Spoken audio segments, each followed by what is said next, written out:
Welcome back to another Jace Collect video, and today I'm bringing y'all my, ultimate ranking for Wave 1 and 2 combined for the Marvel Legends X-Men 97 Waves 1 and 2. This is a very big shot. It was hard getting a lot of these characters in a shot for the thumbnail and for the video, so forgive me if you can see some of the window, I think towards the left. But anyway, like I said in a previous video, I'll be just kind of combining both waves, and I'll just be ranking all the characters combined and whatnot. So, yeah, we got a pretty big video here, so without further ado, let's jump in at the number 12 spot, and I'll let you all know which ones I really didn't care for, which ones I thought were good, and which ones I really like. So with that, let's now dive into the video. Alrighty, so starting with the category where I really don't care for the characters that much, in last place, we got Magneto from Wave 2. So just like I said in my Wave 2 video, I just find this character very boring, at least his outfit and whatnot. I still think he should have came with some magnetism effects, and so yeah, just overall, I just find him very boring, so that's why he's in the number 12 spot. So now we move on to the number 11 spot. In the number 11 spot, we got Storm, and just like I said in my Wave 1 video, her head to me, I feel like it's tilting a bit too far down.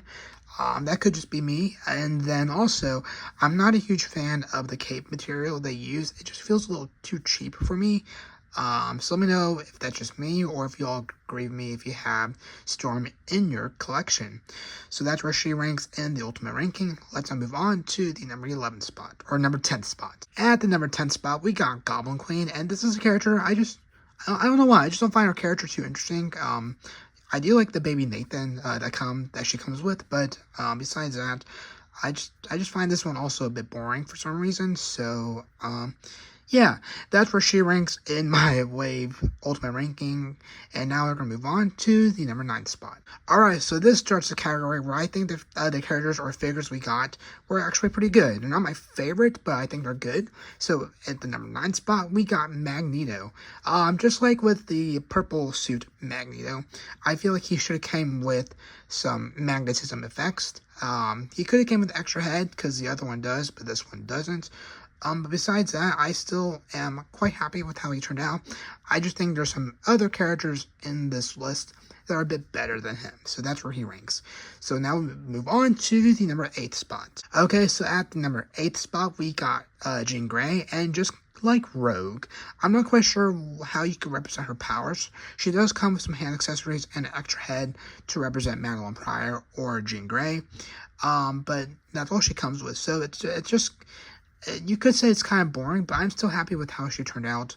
I just don't know how you could represent her power, given why she's in the category of, I think she was good, but was my favorite character from both waves and everything. So, yeah, that's where she ranks. Let's now move on to the number 7 spot. In 7th place, we got Gambit from Wave 1. I actually do like this character. Like I said in my original ranking and my, Gambit review, his bow staff does slide out sometimes a bit too easily, and then also he doesn't stand too well. He does stand, but there are times where it is hard to get him to stand, if that made sense.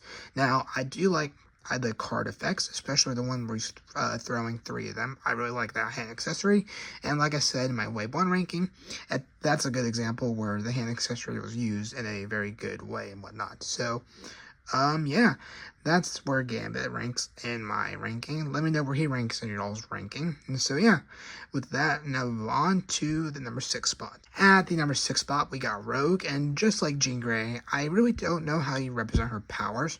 Like Jean, she comes with some extra hand accessories. I'm happy they gave you an option to have the glove off or glove on, and not just one or the other, because that would have bothered me a bit. But yeah, I have really no complaints with Rogue. I am just happy how she turned out, and so yeah, that's where she ranks in my ranking. Now we're going to move into the top 5. Moving forward, we have Bishop at the number 5 spot, and just like Rogue, I have really no complaints with Bishop. I like the colors of the blue, the yellow, and the red on the bandana. You got the little gun, and you got a holster on the back of him, and so, yeah, just really no complaints at all with Bishop, so that's where he ranks in my ranking. But now we're going to move on to the category of the characters I really like from both waves. So now we move on to the number 4 spot. At the number 4 spot, we have Nightcrawler, and if he had katanas, this almost probably would have been my favorite character overall from both the waves, but he doesn't have his katanas, so that's why he's at the number 4 spot, because I think the other 3 are my favorite and whatnot, or I think are a bit better in some ways, although number 2 is a bit questionable. If you've seen one of my other rankings, you may have an idea who's at the number 2 spot. But anyway, Nightcrawler, I'm really happy with how he turned out, with the articulation, the tail, you get an extra head, and the colors. So yeah, I just wish he came with 2 katanas, but that's all. So anyway, that's where Nightcrawler ranks in my ultimate ranking. Now we'll move on to the top 3. In 3rd place, we have Executioner. My only real complaint is articulation is a bit hindered because of his jacket and the jacket piece that goes over his shoulder. But besides that, I really do like all the accessories, and I do like that you can actually have them all on his, well, stored on him without having to set anything aside if you play your cards right. So that's why he ranks at the 3rd spot in my list, just because the articulation isn't that good, but I think the other qualities he has are pretty good. So anyway, now we move on to the top 2. Alright, so in 2nd place, we have Wolverine. So like I said in my Wave 1 ranking, he does have a couple of problems, but this is my first Wolverine in my collection, so I am happy with how he turned out, and I'm happy we got him in the line. I mean, I guess it was obvious we were going to get him sometime in the line. But, yeah, like, I'll just kind of briefly say what I don't like about him. Sorry that you just hit the camera. The claws are rubber, so that means they're probably going to warp over time. I noticed that with my Wolverine currently in storage. And then the shoulder pads, I feel like, could break off easily if you pull too hard. Of course, you have the facial hair and the arm hair, I guess, issue where it's not painted too well or there's no paint at all.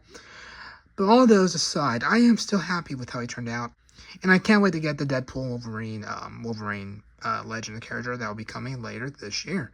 I have mine on pre-order, so let me know in the comments below if you pre-order that one. But anyway, that's where Wolverine ranks in my ultimate ranking. Now I'll move on to, I guess, the number 1 spot. At the number 1 spot, we got Cyclops Scott Summers. I am really happy with how it turned out. My only one complaint is there's no neutral head. That's all I really don't like about this Cyclops. Besides that, I love the optic... I forget how you pronounce the beam. Anyway, it's the blast that comes out of his eyes. I really like that accessory and how you can port it into the other head. And so, yeah, I really like the colors, the hand accessories he comes with, and the feature where you can have his hand up to the visor and have him shoot out the blast and whatnot. So, yeah, just overall, like I said, I'm really happy with how he turned out, and that's why he's at the number 1 spot. So there you go. That is my ranking for all the characters combined, and also my Wave 1 and Wave 2 ranking that are out on the channel. And so, yeah, with that, now it's about to the outro. Well, there you go. That is my ranking for all the characters in from Wave 1 and Wave 2. I'm kind of happy to have these videos done, because again, I really wasn't expecting to have these done for quite a while because of the Gambit character I was trying to get and whatnot. But here we are, just a month or so after the original X-Men 97 videos came out, and yeah, it's done. So let me know your thoughts in the comments below of all my rankings, and let me know what your top 5 or just all ranking for all the characters from both Wave 1 and 2 combined in the comments below. So with that, I hope you all have a good rest of your day, and I'll catch you all in the next one. Take care.